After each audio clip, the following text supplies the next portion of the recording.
Welcome, Cynthia here from MB Pretty Papers. I'm up on the Crafty Maven Getaway channel today with a Art Party Friday layout. So in the beginning you would have saw the inspiration piece, and what I took from that was the feather. So down the bottom, I think it was sort of central at the bottom of the photo was a feather. And I thought, now what can I do with feathers? So I thought I'd grab out just a scratch piece of paper and see whether I can even draw a feather. I was thinking of a feather along this line, something, a bit, pretty patterns on it and all the rest of it. So this was just going to be my trial run, and I was ultimately going to draw a feather directly on to my page. But I kind of like what I drew, so I thought, well, I might as well just keep going and totally draw one and then cut it out and use it. So that's what I'm doing. As I hadn't drawn a feather before and was a little bit unsure about how to or what to make it look like, I did jump onto Pinterest and Google, Pinterested, if that's such a word, different images of feathers. And so I sort of pulled bits and pieces from a number of different images, and once I got going, I just come up with a pattern, the design myself, and away I went. It's certainly not perfect by any means, but I make it work.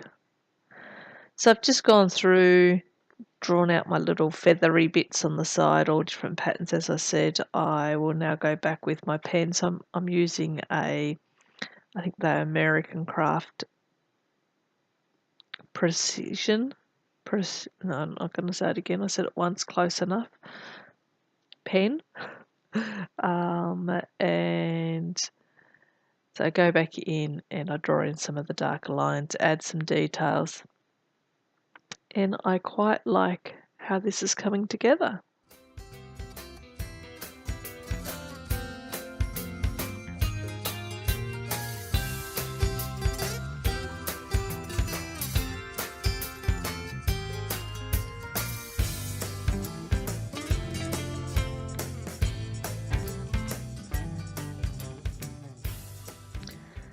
So I think I've added in the majority of the details that I want to add in. So I then go into my stash and pull out my Inktense pencils, and I use those to colour in the feather.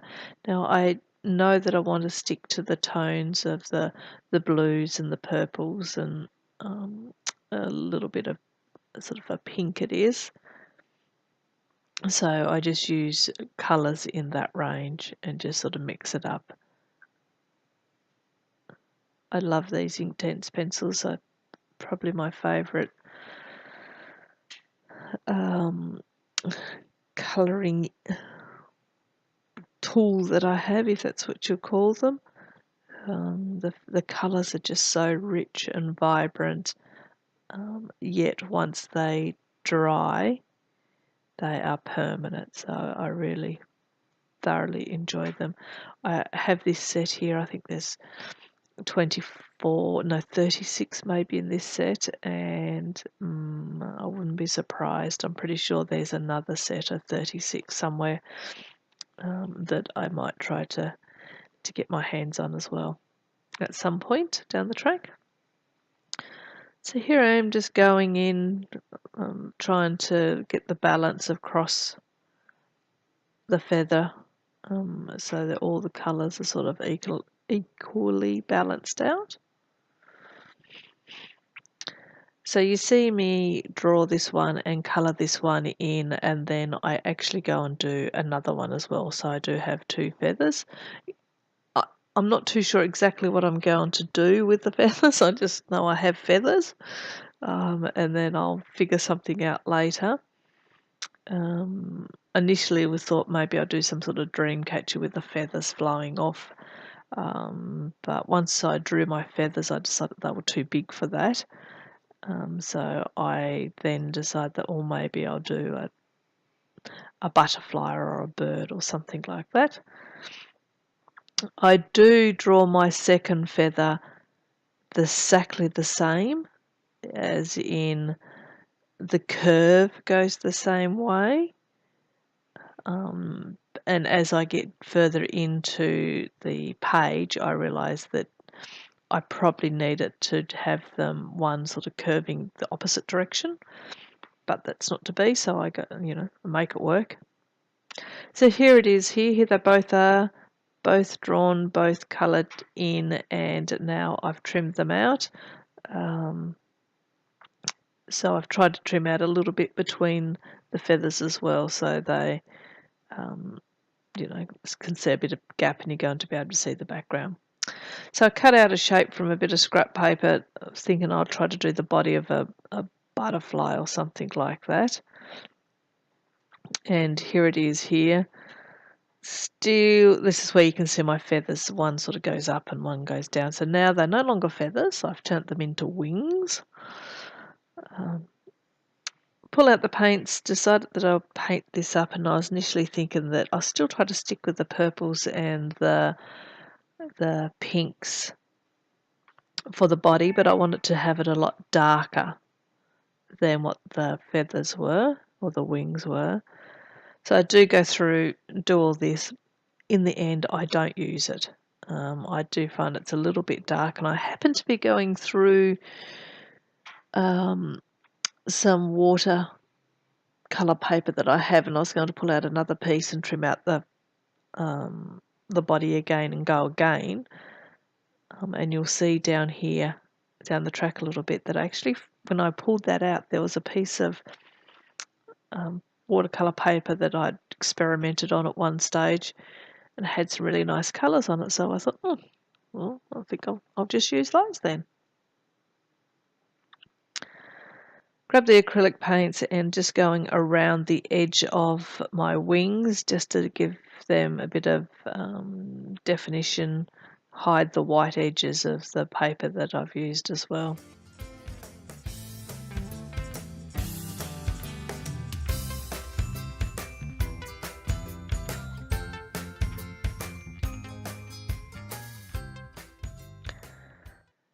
This is the page that I'm going to work on. So this background here, these colours have just been added over a period of time. Every time I do a page, I clean off my brushes and stencils and whatever it is on a page. So, and I try to try to keep sort of similar colours together. So this is just from probably a number of different art journal pages that I've done. So I'm using that as my starting point, and then I pull out the gelatos. Initially was going to use paints, but I decided to pull out the gelatos. I think I only used two colours of the gelatos, that yellow and then that metallic green. So two very bright, vibrant colours, and I really like the way this is coming together. Now I've put out this stencil here, and I'm going to get out the modelling paste and use the gelatos to colour the modelling paste, and I spread a couple of designs around the page. So I do sort of 3 areas of the yellow and then 3 areas of the green. I don't think you see me do all of those. My battery, not the battery, I ran out of memory, and you can't stop. When you're going, you can't stop. It drives me batty that I run out of memory, and I think, oh no, I don't want to stop. So I generally do a little bit more, then I think, I suppose I better stop and clear the memory and go again. So there you are. You see that's just a subtle texture in the background, and I think that is absolutely gorgeous. So now I'm starting to get an idea what I want to do for the page. Now thinking about my butterfly bird, I'm going to call it, flying through a garden or over a garden. So these are sort of leaves and green plants. So there you go. There was my scrap bit of paper that I've used previously, and I really decided that I quite liked that, so I decided I'll use that as the body. You also saw me do a little bit of stamping there, so it was just to give a little bit of texture and dimensions, you know, a bit of difference, variety in the background. You don't see much of that in the end. Two reasons. One, I didn't like it. I didn't like the brown. I just love vibrant colours so much that when I put any sort of brown on it, I go, ooh, why did I do that? And another is a lot of it does get covered up. Yes, you can see my butterfly bird takes up the majority of the page. And then as I go, I come back in and I cover up a little bit of it. I put some gelatos back over top of the stamped just to push it to the back a little bit more. So all I do now, I've glued down my butterfly bird, and I now just go in with Copic markers and pit brush markers, add lots of shading.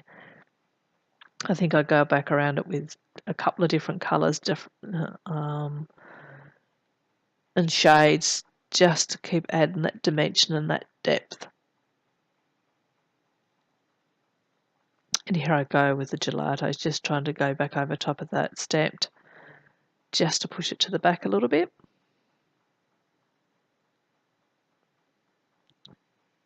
And then I just go in and add shading, and more shading.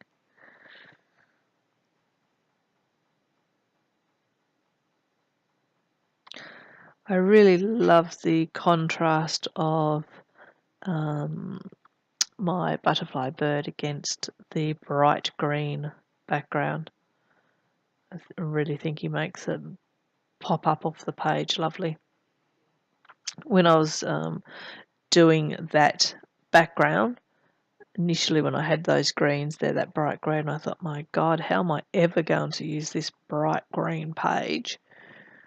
And every time I flicked past it, I thought, I can't see myself ever using that. But here I am, and I absolutely love the way it turned out. So just never know, do you? Never know what's going to happen. Bringing in the Copics and the pit markers once again, just to put some bright vibrance back into that background. Really loving the green and the yellow now, so really trying to pump that up. Grabbed out my white paint pen and am just going to go over the butterfly, add some highlights here and there. And I do a fair bit of this, and I really like that sketchy look. I find that in the end, most of my art journal pages, I come back in with the white marker and highlight and make it very sketchy. And once I finished the white, I actually come back in with the black as well and end up going around over pretty much the whole image and just sort of give it that sketchy black feel too, which helps it pop up off the page a little bit more.